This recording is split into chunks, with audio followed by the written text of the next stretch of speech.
अस्सलामुअलैकुम। आज हम क्लास 11th एनसीईआरटी ज़ूलॉजी का लास्ट चैप्टर जो है ज़ूलॉजी का, उसका नाम है एंडोक्राइन सिस्टम। और एनसीईआरटी ने लिखा है केमिकल कोऑर्डिनेशन एंड इंटीग्रेशन। आज हम डिस्कस करेंगे एंडोक्राइन सिस्टम के बारे में, या एनसीईआरटी ने जो लिखा है, हेडिंग लिखी है उस चैप्टर की, केमिकल कोऑर्डिनेशन एंड इंटीग्रेशन। पहले हम देखेंगे कि जो ये एंडोक्राइन सिस्टम होता क्या है। एंडोक्राइन सिस्टम हमारे बॉडी के अंदर बहुत सारे सिस्टम्स होते हैं। जैसे कि हमारा डाइजेस्टिव सिस्टम होता है जो रेस्पॉन्सिबल होता है डाइजेशन के लिए। हमारे बॉडी के अंदर रेस्पिरेटरी सिस्टम होता है जो रेस्पॉन्सिबल होता है रेस्पिरेशन और अदर थिंग्स के लिए। और हमारे बॉडी के अंदर बहुत सारे सिस्टम्स होते हैं। इसी तरीके से हमारे बॉडी के अंदर और एक सिस्टम होता है जिसको हम बोलते हैं एंडोक्राइन सिस्टम, जिसको हम बोलते हैं एंडोक्राइन सिस्टम। इसी एंडोक्राइन सिस्टम का काम क्या है और ये एंडोक्राइन सिस्टम होता क्या है, पहले हम देखेंगे। इस एंडोक्राइन सिस्टम में कौन सी चीजें आती है, ये क्या कंस्टिट्यूट करता है, एंडोक्राइन सिस्टम होता क्या है। तो एंडोक्राइन सिस्टम में क्या आता है, एंडोक्राइन ग्लैंड्स पहले आते हैं। एंडोक्राइन ग्लैंड्स प्लस, और इसमें कुछ सेल्स आते हैं, प्लस सेल्स प्लस टिश्यूज, कुछ डिफ्यूज टिश्यूज। आपकी एनसीईआरटी ने लिखा है सेल्स स्लैश डाला है डिफ्यूज टिश्यूज। एंडोक्राइन सिस्टम में क्या क्या आता है, endocrine glands, cells plus tissues. Endocrine system में ये तीन चीजें आती है। एंडोक्राइन आप लिख सकते हो, endocrine system comprise of endocrine glands plus cells plus tissues. और ये जो एंडोक्राइन सिस्टम है ना, इसकी secretion, the secretion of the endocrine glands, हम बोलेंगे इसमें जो ये एंडोक्राइन ग्लैंड है ना, इसकी सिक्रीशन को हम बोलते हैं सिक्रीशन ऑफ एंडोक्राइन ग्लैंड्स। हर कोई ग्लैंड, जो भी हमारा ग्लैंड होता है ना, उसका काम होता है कुछ ना कुछ सिक्रीट करना। एंडोक्राइन ग्लैंड्स की सिक्रीशन को जनरल में हम बोलते हैं endocrine glands is known as hormone, इसको हम बोलते हैं हार्मोन। अब हम पहले देखेंगे कि इस हार्मोन को डिफाइन करने से पहले ये हार्मोन होता क्या है। इसको डिफाइन करने से पहले हमें पता होना चाहिए एंडोक्राइन ग्लैंड होता क्या है। एंडोक्राइन ग्लैंड होता क्या है हमें पहले पता होना चाहिए ना, एंडोक्राइन ग्लैंड होता क्या है। तो हम डिस्कस करेंगे पहले एंडोक्राइन ग्लैंड के बारे में। किसके बारे में, एंडोक्राइन ग्लैंड। एंडोक्राइन ग्लैंड होता क्या है। हमारे बॉडी के अंदर तीन मेजर तरह के ग्लैंड्स होते हैं। एक होता है एंडोक्राइन, दूसरा होता है एक्सोक्राइन, तीसरा होता है हिटीरियोक्राइन। हिटीरियोक्राइन का मतलब होता है वो एंडोक्राइन पार्ट भी उसमें है, एक्सोक्राइन पार्ट भी उसमें है। उसमें एंडोक्राइन पार्ट भी है, एक्सोक्राइन पार्ट भी है। आपने देखा कि एंडोक्राइन ग्लैंड्स हमें पढ़ने हैं इस एंडोक्राइन सिस्टम में। ये जो एंडोक्राइन सिस्टम है ना, इस एंडोक्राइन सिस्टम में हमें एंडोक्राइन ग्लैंड्स पढ़ने हैं, एक्सोक्राइन ग्लैंड्स नहीं पढ़ना है। हिटीरियोक्राइन में एक पढ़ना है हमारा, उसका हमें पढ़ना है एंडोक्राइन पार्ट, वो है पेनक्रियाज, उसका हमें पढ़ना है एंडोक्राइन पार्ट। उसका एक्सोक्राइन पार्ट भी है जो हम डाइजेस्टिव सिस्टम में पढ़ते हैं, पहले ही पढ़ते हैं। तो हम पहले डिफाइन करेंगे, हम एक्सोक्राइन के साथ हमें कुछ नहीं है अभी, हम एंडोक्राइन ग्लैंड को पहले डिफाइन करेंगे। एंडोक्राइन ग्लैंड होता क्या है। तो ये जो एंडोक्राइन ग्लैंड होता है ना, एंडोक्राइन ग्लैंड सिंपली क्या होता है, ये डक्ट लेस ग्लैंड होता है। इसकी सिक्रीशन को हमने बोला क्या, हार्मोन बोला इसकी सिक्रीशन को। इसने कुछ ना कुछ सिक्रीट किया। हर एक ग्लैंड का काम होता है कि वो कुछ सिक्रीट करे, उस सिक्रीशन को हम बोलते हैं हार्मोन, उस सिक्रीशन को हम बोलते हैं हार्मोन। तो ये जो एंडोक्राइन ग्लैंड होता है ना, late us suppose this is an endocrine gland. मेरे पास यहां पे कोई ये ईजी, मैंने बोला कि एंडोक्राइन ग्लैंड मेरे पास ये है। तो ये एंडोक्राइन ग्लैंड ये है मेरा टारगेट ऑर्गन, मतलब यहां से जो सिक्रीट होगा हार्मोन, ये टारगेट ऑर्गन पे अपना काम करेगा, फंक्शन करेगा, फिजियोलॉजिकल फंक्शन करेगा। कहां पे, टारगेट ऑर्गन के पास चला जाएगा, वहां पे अपनी फिजियोलॉजिकल फंक्शन करेगा। तो ये कैसे जाएगा, या तो इसके पास कोई डक्ट होगा, या तो डक्ट सिस्टम होगा, डक्ट के थ्रू चला जाएगा टारगेट ऑर्गन में, तो वहां पे अपना काम करेगा। मगर ये जो एंडोक्राइन ग्लैंड्स होते हैं ना, इनमें डक्ट नहीं होता।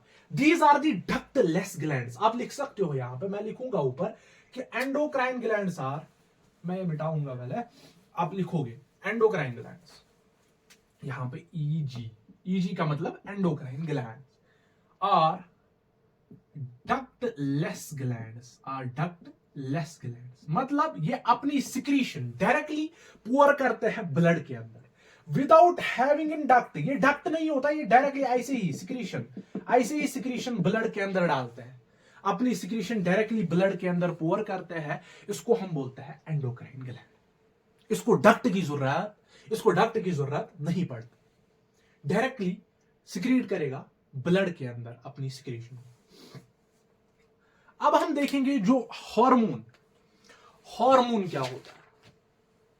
अब हम देखेंगे जो हमने डिफाइन करना है ना, पहले हमने तो एंडोक्राइन ग्लैंड तो डिफाइन किया, उसके बाद देखेंगे ये हार्मोन होता क्या है, इस हार्मोन को डिफाइन करेंगे। हमने बोला एंडोक्राइन ग्लैंड की सिक्रीशन, जो एंडोक्राइन ग्लैंड है इसकी सिक्रीशन को हम बोलते हैं हार्मोन। मगर ये हार्मोन होता क्या है, पहले हम डिस्कस करेंगे हार्मोन क्या है। आप हर एक चीज को हार्मोन बोल सकते हो, आप हर एक चीज को हार्मोन बोल सकते हो, मगर शर्त यह है कि वो कुछ चीजें उसमें वो स्पेसिफिक प्रॉपर्टीज होनी चाहिए। लेट अस सपोज मैंने बोला ये पेन है मेरे पास, मैंने बोला कि ये हार्मोन है, भैया मैंने बोला ये हार्मोन है तो इसके पास तो कुछ प्रॉपर्टी होनी चाहिए ना हार्मोन के, जिसको मैं बोलूं कि ये हार्मोन है, इसके पास वो प्रॉपर्टीज होनी चाहिए। मैं बोलता हूं call every substance produced, every substance लिखो, कॉल एवरी सबस्टेंस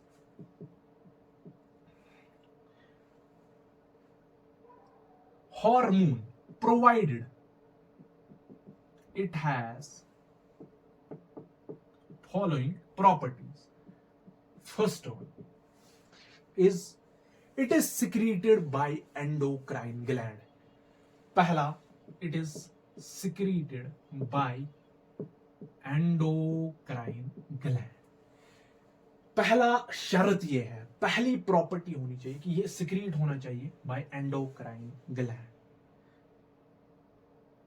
दूसरा है it should be produced in trace amounts. मैं पहले लिखूंगा फिर मैं डिफाइन करूंगा। It is non-nutrient,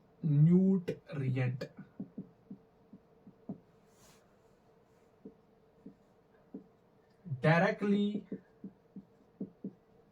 secreted in blood। पहले लिखूंगा मैं फिर मैं डिफाइन करूंगा। सो आप हर एक उस चीज को हार्मोन बोल सकते हो जिसके पास ये चार नहीं, फिफ्थ प्रॉपर्टी भी है, वो मैं यहां पे लिखूंगा, लास्ट पे लिखूंगा it should be, it shouldn't, वो लास्ट पे पढ़ेंगे, पहले ये चार प्रॉपर्टीज पढ़े। पहली प्रॉपर्टी क्या है, it should be produced by, it should be secreted by endocrine gland. समझ में आ रही है ना मेरी बात, it should be secreted by endocrine gland.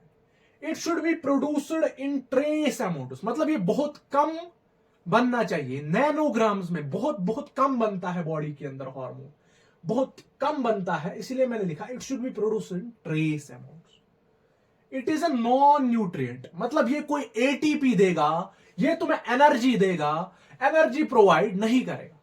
Hormone आपको, कोई भी हार्मोन आपने इंजेक्ट किया, लेट अस सपोज मैंने बॉडी के अंदर कोई भी हार्मोन यहां पे इंजेक्ट किया, मैं बोलूंगा कि ये मेरा हार्मोन है, ये मुझे देगा एनर्जी, नहीं भैया, हार्मोन कभी भी आपको एटीपी प्रोवाइड नहीं करता, हार्मोन कभी भी आपको एनर्जी नहीं देगा, इट इज नॉन न्यूट्रिएंट। तीसरा, चौथा, directly secreted in the blood, ये डायरेक्टली ब्लड के अंदर सिक्रीट होता है, इसको डक्ट वक्त की जरूरत नहीं होती। जो फिफ्थ वन है, मैं ये मिटाऊंगा, पहले मैं लिखूंगा यहां पर फिफ्थ वन। फिफ्थ वन ये है कि fifth one is it is non antigenic, it is non antigenic. Antigenic, non antigenic मतलब अगर बॉडी के अंदर हार्मोन मैंने इंजेक्ट किया, लेट अस सपोज मेरी बॉडी के अंदर मैंने हार्मोन इंजेक्ट किया, तो बॉडी उसके खिलाफ इम्यून सिस्टम, जो बॉडी का इम्यून सिस्टम होता है ना, वो रेस्पॉन्स नहीं दिखाना चाहिए, वो रेस्पॉन्ड नहीं करता। It should be non antigenic मतलब बॉडी का इम्यून सिस्टम इसको एंटीजन नहीं मानना चाहिए। समझ आ रही ना, इसके खिलाफ इम्यून रेस्पॉन्स, जो बॉडी, अगर मेरी बॉडी के अंदर कोई एंटीजन चला गया, कोई पैथोजन चला गया, मेरी बॉडी क्या करती है, मेरी बॉडी के पास तो डिफेंस सिस्टम है ना, इम्यून सिस्टम है, वही इम्यून सिस्टम बॉडी का इस एंटीजन को किल करता है। मगर अगर मैंने हार्मोन इंजेक्ट किया, हार्मोन जब मैं इंजेक्ट करूंगा तो ये नॉन एंटीजेनिक होगा, मेरे बॉडी के अंदर कोई भी इम्यून रेस्पॉन्स जनरेट, मेरे बॉडी के अंदर कोई भी इम्यून रेस्पॉन्स जनरेट नहीं होगा। समझ में आ रही ना मेरी बात? तो हमने अभी तक पढ़ा कि एंडोक्राइन ग्लैंड, हमने अभी तक पढ़ा कि हार्मोन क्या होता है। उसके बाद अगर हम देखेंगे ना कि हमारा केमिकल, हमारी बॉडी के अंदर बहुत सारे सिस्टम्स, मगर देखना, और एक सिस्टम होता है जो आपने नहीं सुना होगा ज्यादा, क्योंकि उस सिस्टम का नाम होता है इंटीग्रेशन सिस्टम। इंटीग्रेशन सिस्टम यहां पर मैं लिखूंगा, इंटीग्रेशन सिस्टम लिखेगा इंटीग्रेशन सिस्टम। होता क्या है, अगर मेरे पास ये एक ऑर्गन है, late us suppose this is an organ, this is another organ, ये ऑर्गन, ये इस ऑर्गन के साथ कम्युनिकेट करता, ये इस ऑर्गन के साथ बातें करता, इस ऑर्गन के साथ जब ये कम्युनिकेट करता है, ये आपस में अपनी फंक्शन, इसकी फंक्शन इस पे कंप्लीमेंट होती, तो आपस में ये ऑर्गन इसके साथ बातें करता है। तो इस सिस्टम को, the system in which one organ which allows organs to interact with each other, लिखेगा the system in the body which allows organs to interact between two, interact with each other is known as integration system. इसको हम बोलते हैं integration system. अब अगर ये जो इनके बीच में जो कम्युनिकेशन है, if it is by hormone, अगर ये, if the integration system where interaction between organs is by hormones, it is known as endocrine system. Simple, endocrine system क्या, अगर इस ऑर्गन ने, लेट अस सपोज कोई भी ऑर्गन ले तू, कोई भी ऑर्गन दूसरे ऑर्गन के साथ कम्युनिकेट किया, इसने इसके साथ बात की, लेट अस सपोज ये मेरा हार्ट है, हार्ट ने किडनी के साथ, ये किडनी में बना, ये किडनी, ये है किडनी, ये है हार्ट, हार्ट ने इसके साथ कम्युनिकेट किया किडनी के साथ, हार्ट ने किसके साथ कम्युनिकेट किया, किडनी के साथ।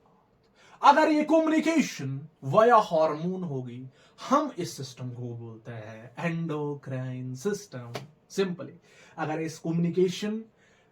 कम्युनिकेशन थ्रू हार्मोन होगी, अगर लेट अस, मैं यहां पे लिखूंगा, अगर ये थ्रू हार्मोन होगी, तो हम इस सिस्टम को बोलते हैं एंडोक्राइन सिस्टम। अगर इन्होंने ये बातें, ये जो कम्युनिकेशन है ना, ये बातें की भाई नर्व इंपल्स, जो आपने न्यूरल कंट्रोलर कोऑर्डिनेशन में पढ़ा होगा, नर्व इंपल्स होती है।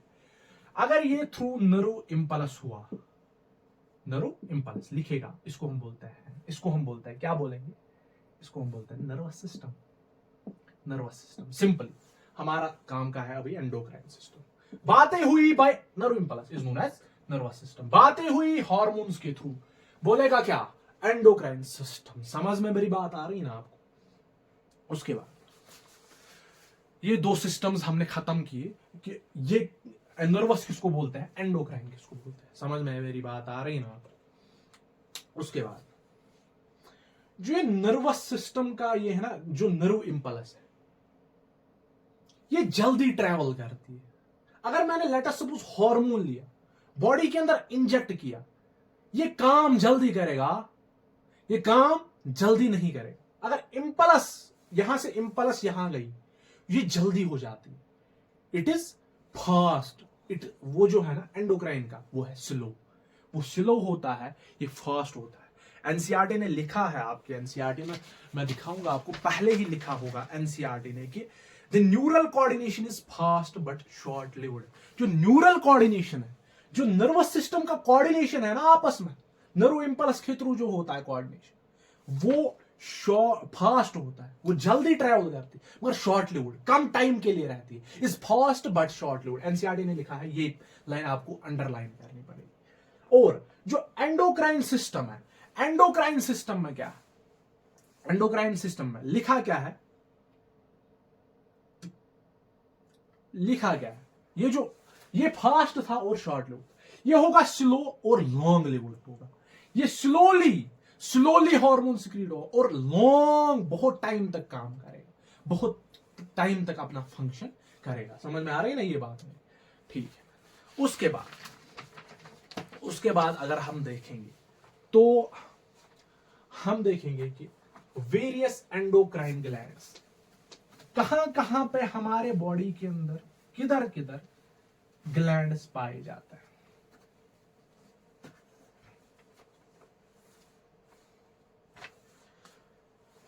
Various endocrine, heading various endocrine glands in human body.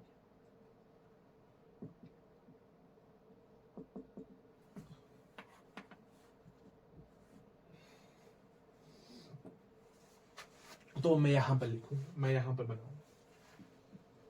पहले हम ऊपर से चलेंगे, डायग्राम बनाने की जरूरत भी नहीं है, अगर मैं बनाऊंगा भी ठीक है।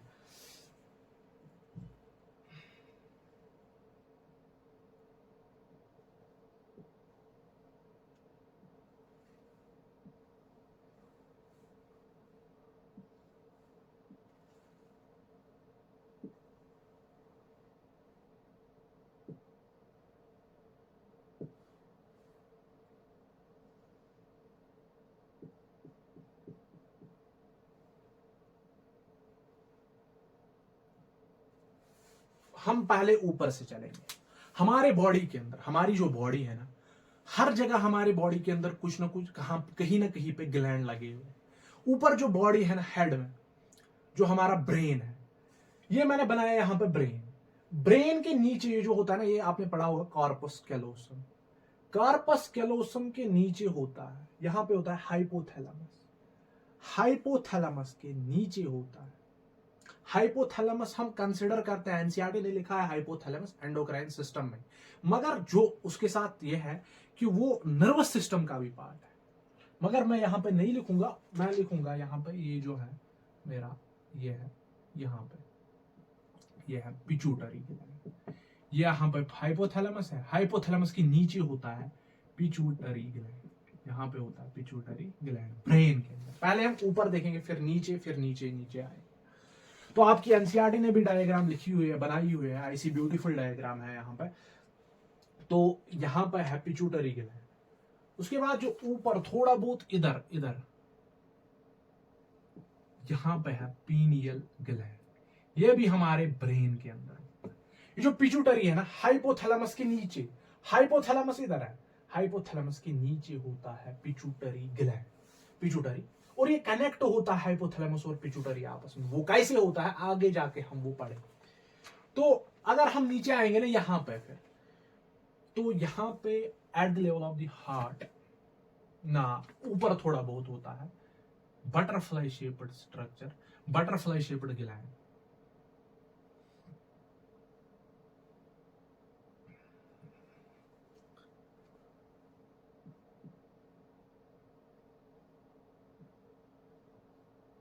यहां इसको हम बोलते हैं थायराइड ग्लैंड, टीजी में thyroid gland.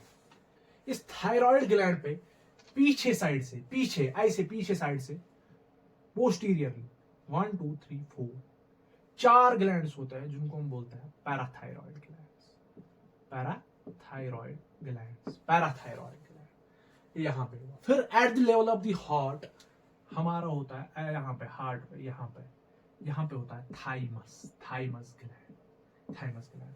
First one, second, third, fourth and fifth, कितने हुए? 5 glands. Pituitary, pineal, thyroid gland, thymus gland, parathyroid gland. उसके बाद अगर हम नीचे जाएंगे यहां पे, तो यहां पे मिलता है हमें पैनक्रियाज। पैनक्रियाज एनसीईआरटी पे ब्यूटीफुली डायग्राम बनाई हुई है, वहां पे आप देखिए।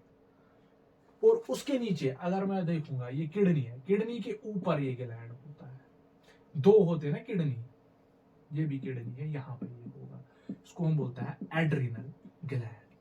एड्रिनल, रिनल मतलब किडनी, किडनी के ऊपर, एड्रिनल, किडनी के ऊपर एक ग्लैंड होता है, उसको हम बोलते हैं एड्रिनल ग्लैंड। एड्रिनल ग्लैंड, समझ में मेरी बात आ रही है ना? एड्रिनल ग्लैंड किसके ऊपर है? किडनी के ऊपर। उसके ऊपर क्या है? पैनक्रियाज। 5, ये हुआ 6, ये हुआ 7। उसके बाद जब हम नीचे आते हैं ना, नीचे मेल में होती है टेस्टिस, फीमेल में होती है ओवरीज। यहां पे अगर मैं देखूंगा, अगर मेल होगा तो टेस्टिस होगा, फीमेल होगी तो ओवरीज होगी। तो मेल्स में मैंने बोला कि टेस्टिस होता है, फीमेल्स में होती है ओवरीज। तो हमने ये सारा का सारा सिस्टम अभी देखा कि एंडोक्राइन ग्लैंड, मतलब एंडोक्राइन ग्लैंड्स कहां पे, कौन सा एंडोक्राइन ग्लैंड लोकेटेड है। मुझे बोल पहले ब्रेन से स्टार्ट करेंगे, ब्रेन स्टार्ट करेंगे। ऊपर पिट्यूटरी, पीनियल, पिट्यूटरी, पीनियल और हाइपोथैलेमस भी आप ऐड कर सकते हो, एनसीईआरटी ने लिखा है, इसमें कोई दो राय नहीं है। और उसके बाद नीचे आएंगे तो थायराइड ग्लैंड मिलेगा। उसके ऊपर होता है पीछे साइड से, पीछे साइड से होता है, पीछे साइड से होता है पैराथायराइड ग्लैंड, 4 ग्लैंड होते हैं। उसके नीचे आएंगे तो at the level of the heart thymus पाया जाता है। उसके नीचे आओगे तो पैनक्रियाज पाया जाता है। उसके नीचे आओगे तो किडनी पे 2 होते हैं एड्रिनल ग्लैंड्स, 2 होता है। उसके नीचे आओगे तो मेल में होती है टेस्टिस, फीमेल में होती है ओवरीज। तो हमने पढ़ा various endocrine glands in the human body. अब उसके बाद हमारा जो अगला टॉपिक है वो है क्लासिफिकेशन ऑफ द हार्मोन्स। उससे पहले कि मैं classification of the hormone discuss करूं, कि हमने एक पॉइंट मिस किया था हार्मोन में, कि hormone acts as an intercellular messenger. मतलब क्या है? Hormone acts as an intercellular messenger, intercellular messenger. मतलब अगर मेरे पास ये सेल 1 है, ये सेल 2 है, तो ये जो हार्मोन है ना, ये इनके बीच में मैसेज, एक मैसेज मैसेंजर के तौर पे काम करता है। ये इनके बीच में मैसेज ट्रांसफर करता है। मैंने क्या लिखा? इंटरसेल्यूलर, सेल्स के बीच में। एनसीईआरटी ने लिखा है कि इंटरसेल्यूलर, इंट्रा नहीं, इंटरसेल्यूलर मैसेंजर का काम करता है हार्मोन। तो ये था ये पॉइंट जो हमने मिस किया था। उसके बाद हम अब पढ़ेंगे क्लासिफिकेशन ऑफ द हार्मोन्स। ये मैं रब करूंगा तो हम पढ़ेंगे classification of the hormones. Classification of hormones, ये आपकी एनसीईआरटी पे पीछे लिखा हुआ है, मैकेनिज्म ऑफ द एक्शन में, mechanism of the hormone action में लिखा हुआ है ये क्लासिफिकेशन ऑफ द हार्मोन। बहुत इंपॉर्टेंट है, इससे क्वेश्चंस आते हैं नीट में। तो पहली classification on the basis of chemical nature.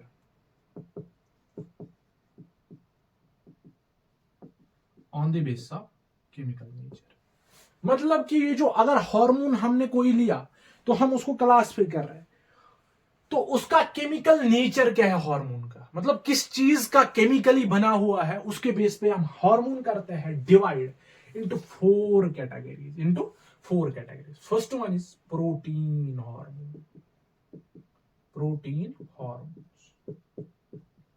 इसमें क्या है, बहुत सारे अमाइनो एसिड्स जुड़ते हैं, बहुत सारे, या तो लॉन्ग चेन्स होते हैं या तो शॉर्ट चेन अमाइनो एसिड्स के होते हैं, वो जुड़ते हैं और बनाते हैं प्रोटीन हार्मोन। इसमें इंक्लूड आता है हार्मोन्स ऑफ द हाइपोथैलेमस, आप लिख सकते हो hypothalamus, hypothalamus plus hormones of pituitary plus hormones of pancreas. In general अभी हम बात कर रहे हैं, आगे जाएंगे तो इसका थोड़ा बहुत मॉडिफिकेशन है। तो सेकंड, पहला है प्रोटीन हार्मोन, दूसरा जो हम पढ़ेंगे amino acid derivatives, amino acid derivative hormones. तो amino acid derivative hormones, these include, इसका मतलब क्या है, एमिनो एसिड, कोई भी एमिनो एसिड, मेरे पास let us suppose tyrosine. Tyrosine क्या है, एक एमिनो एसिड है भैया, ये मेरे पास मैंने टाइरोसिन लिया, इस टाइरोसिन की कुछ मॉडिफिकेशन हो गई तो वही बना एमिनो एसिड डेरिवेटिव हॉर्मोन। इसमें एग्जाम्पल है adrenaline and nor adrenaline. These are secreted by the pancreas, but these come into the amino acid derivative hormone group. क्यों, क्या क्या इसमें होता है, ये आपको फिलहाल आपको ये क्लासिफिकेशन याद रखनी है। इसमें क्या है, एड्रेनालिन एंड नॉन एड्रेनालिन। अगर आपको डायरेक्टली क्वेश्चन पूछेगा कोई कि एमिनो एसिड डेरिवेटिव हार्मोन कौन कौन है, आप बोलोगे एड्रेनालिन एंड नॉन एड्रेनालिन, या हम बोलते हैं इनको एपिनेफ्रीन एंड नॉर एपिनेफ्रीन, जो आगे आपको पता चले। उसके बाद तीसरा है आयोडोथायरोनिन्स, आयोडोथायरोनिन्स या आयोडीन हार्मोन्स, आयोडीन हार्मोन्स। ये भी एमिनो एसिड डेरिवेटिव हार्मोन्स होते हैं, मगर इनके अंदर 65% आयोडीन होता है। क्या होता है, 65% आयोडीन। इसीलिए हम इनको क्लास पे अलग करते हैं, और क्यों क्लास पे अलग करते हैं आगे भी आपको वो पता चलेगा। कुछ बुक्स में ये इसी में लिखा हुआ है, मगर हम इसको अलग क्लास पे करते हैं। क्यों, इसमें 65% आयोडीन होता है, इनको हम बोलते हैं आयोडीन हार्मोन्स। इसमें एग्जांपल है T3 and T4, try iodothyronine, tetra iodothyronine, T3 and T4। आप याद रखना कि protein hormone includes hypothalamus, pituitary, pancreas. Amino acid derivative hormones में कौन कौन आता है भैया, adrenaline, nor adrenaline. Iodine hormones में कौन कौन आता है, T3 एंड T4। 65% आयोडीन होता है, इनको हम बोलते हैं आयोडीन हार्मोन्स। कितने कैटेगरी के हमारे पास टाइप्स हैं, on the basis of the chemical nature, protein hormone, amino acid derivative hormone, तीसरा है आयोडीन हार्मोन। फोर्थ वन मैं ऊपर लिखूंगा, ये मैं रब करूंगा यहां पे। Fourth one is steroid hormone, steroids. ये डिराइव होता है कोलेस्ट्रॉल से। ये जो स्टीरॉइड हार्मोन है ना, steroid hormone, these are derived from the cholesterol, इसमें एग्जाम्पल है प्रोजेस्टेरॉन, एल्डोस्टेरॉन, लिखो प्रोजेस्टेरॉन, एल्डोस्टेरॉन, कॉर्टिजोल, और है एस्ट्रोजन, और है टेस्टोस्टेरॉन। अगर आपको कोई बंदा बाहर मिलेगा, बोलेगा कि hormone on the basis of chemical nature कितने तरह के हैं, मैं बोलूंगा भैया मैंने 4 तरह के हार्मोन पढ़े हैं on the basis of the chemical nature. पहला है प्रोटीन हार्मोन, दूसरा है एमिनो एसिड डेरिवेटिव हार्मोन, तीसरा है आयोडीन हार्मोन, चौथा है स्टीरॉइड हार्मोन। मुझे बोल, मेरे साथ बोल, मेरे बाद बोल, याद कराऊंगा मैं पहले यहीं पे कि पहला है प्रोटीन हार्मोन, उसमें इंक्लूड है हाइपोथैलेमस के हार्मोन्स, पिट्यूटरी के हार्मोन्स, पेनक्रियास के hormones. Amino acid derivative hormones में कौन कौन है, एमिनो एसिड डेरिवेटिव का मतलब है कि एमिनो एसिड, कोई भी एमिनो एसिड है, टायरोसिन है, उसकी डेरिवेशन, उसका मॉडिफिकेशन हुआ है तो वो हार्मोन बना है एमिनो एसिड डेरिवेटिव हार्मोन। उसमें आएगा adrenaline, nor adrenaline. Iodine hormone includes T3 and T4। कौन कौन सा हार्मोन, T3 एंड T4 आता है किसमें, आयोडीन हार्मोन। स्टीरॉइड्स में कौन कौन आता है, स्टीरॉइड इंपॉर्टेंट है, याद करना पड़ेगा आपको, progesterone, aldosterone, cortisol, estrogen, testosterone. Progesterone, aldosterone, cortisol, estrogen, testosterone. These include in the steroid hormones. उसके बाद अगर हम देखेंगे ना कि जो आयोडीन हार्मोन और steroid hormone, iodine hormone, steroid hormone और lipid soluble hormones, iodine hormone and steroid hormone. Steroid ये कोलेस्ट्रॉल से डिराइव है, तो उसका मतलब ये जो लिपिड होगा, लिपिड के अंदर ये सॉल्युबल होंगे। स्टीरॉयड लेंगे, आयोडीन हार्मोन लेंगे, ये लिपिड के अंदर घुल जाएंगे, लिपिड के अंदर सॉल्युबल होंगे। लिखेगा I and S, iodine hormone and steroid hormone और लिपिड सॉल्युबल। लिखेगा, मेरे यहां पे जगह नहीं है, आप लिखो कि आयोडीन एंड स्टीरॉयड हार्मोन्स और लिपिड सॉल्युबल हार्मोन। और जो प्रोटीन और एमिनो एसिड हार्मोन्स होते हैं ना, प्रोटीन और ये है प्रोटीन, ये है एमिनो एसिड डायरेक्ट, ये है लिपिड इनसॉल्युबल, और इनको हम बोलते हैं वाटर सॉल्युबल, WS मैं लिखूंगा, वाटर सॉल्युबल हार्मोन्स। ये वाटर के अंदर सॉल्युबल होता है, ये लिपिड के अंदर सॉल्युबल, ये लिपिड के अंदर सॉल्युबल होगा नहीं। ये थी classification of the hormone on the basis of chemical nature. आज के लिए इतना ही, अंटिल देन नेक्स्ट टाइम हम अगले वीडियो में डिस्कस करेंगे mechanism of the hormone action. Until then next time.